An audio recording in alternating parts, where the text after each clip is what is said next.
Hello friends, I am Chevy. Welcome to my shed. How are you today? How's life in your world? How's things where you are? I hope it's fantastic.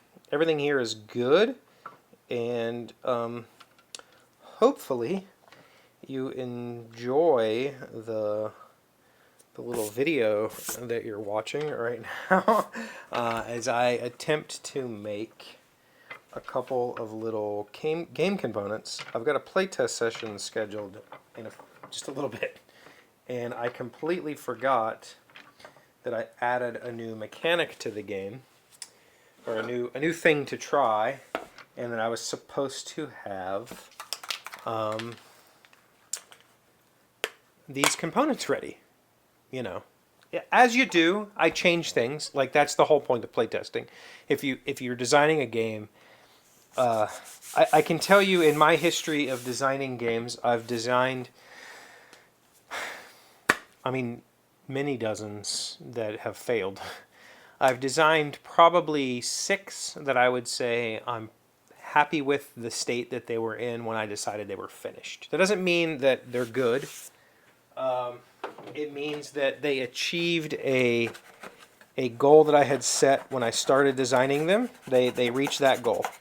I might have determined after that point that what I designed was not marketable. It wasn't a feasible product because the game didn't turn out to be what, a quote good game, but it was my design goal. I achieved that.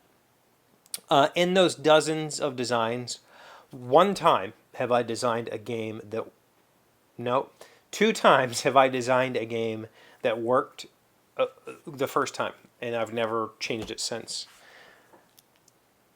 And that might not even be true. In fact, I think it's probably 1.5. One game that I designed that got published by another publisher, I playtested it one time.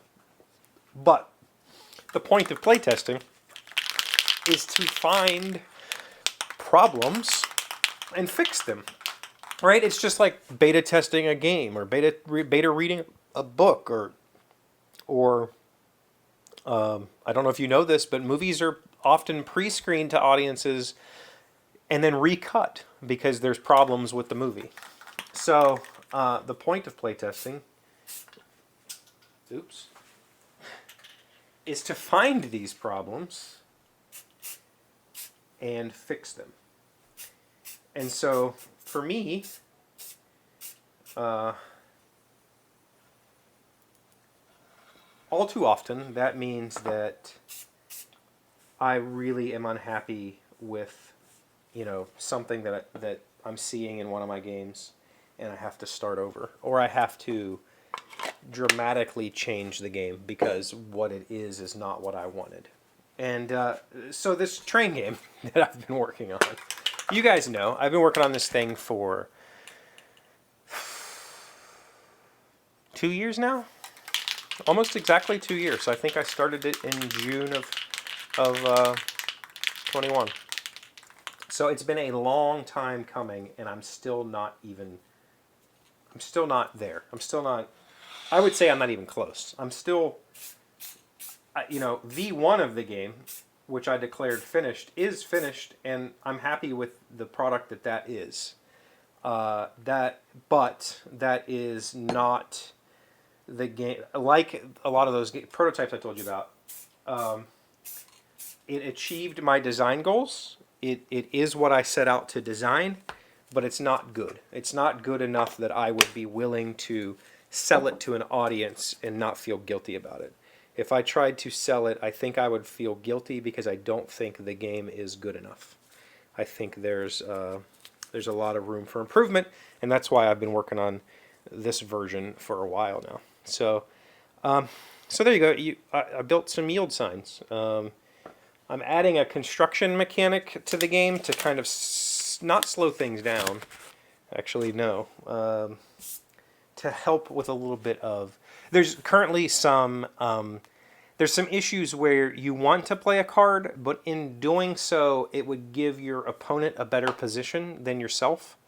Or you want to make a move, but you can't complete that move this turn. And in doing that, what would be a very good move for you turns out it just sets your opponent up, and so you're just banking on them not having a card in their hand to kind of take advantage of the situation, and that doesn't feel good. That feels kind of icky.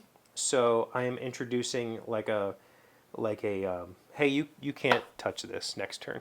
Like, so yield signs, I thought, like caution signs or work in progress signs or something like that. I thought that would be a good representation. These are probably the roughest components I've ever added to one of my games. Usually when I do this sort of thing, I go a little bit more all out, but for this in particular, one, I don't know that this idea is going to stick. It might not be necessary anymore because I made other changes.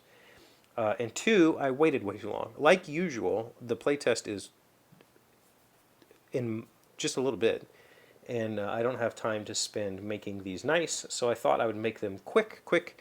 Done is better than perfect, and I thought, why not try to turn the camera on? So you get to watch me fail really hard at trying to cut triangles on a table saw. I tried to figure out how to set up the table saw sled so that I could cut those, but I could not get I could not get the triangle to come out, so I ended up cutting them by hand, which you get to see one really nice thing. I don't know if you know this about me. I do not have a dominant hand. I'm considered non-dominant, which is very different from being ambidextrous. People ask that, are you ambidextrous? I'm not. I don't think I am. Ambidextrous means that both hands are equal. I would say that that's not true for any given task. For instance, I write with my left hand. While I can write with my right hand, it's not pretty. It's not good at all. But I normally saw right-handed. But I can saw left-handed pretty equally. Those two things I can do fairly equally.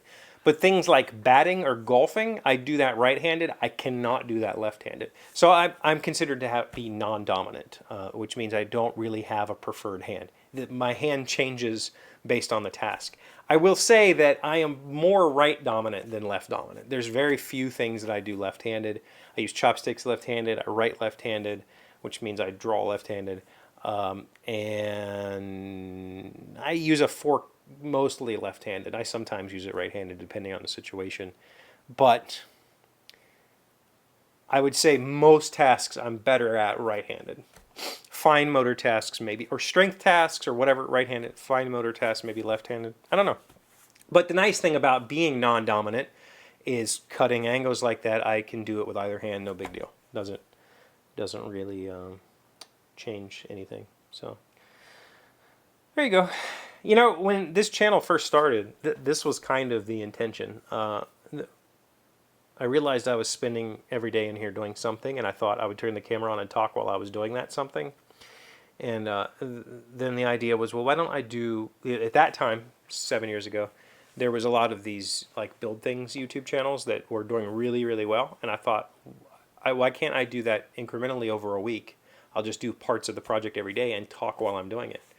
And I never got around to getting that off the ground. I ended up doing just the talk show format instead, and then eventually the diary format. But originally, it was supposed to be something like this.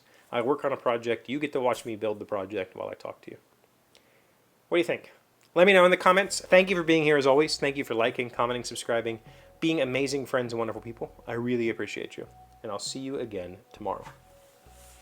I already got paint on the new bench. It's not even together yet. Today's word you should know sounds smart is reciprocity. It is an element in doing business with or a favor for someone because they have done a favor for or bought from you. Giving customers free gifts increases sales because of the principle of reciprocity. Reciprocity. R-E-C-I-P-R-O-C-I-T-Y. That's called swag, right? Swag encourages spending because I give you something, now you give me money.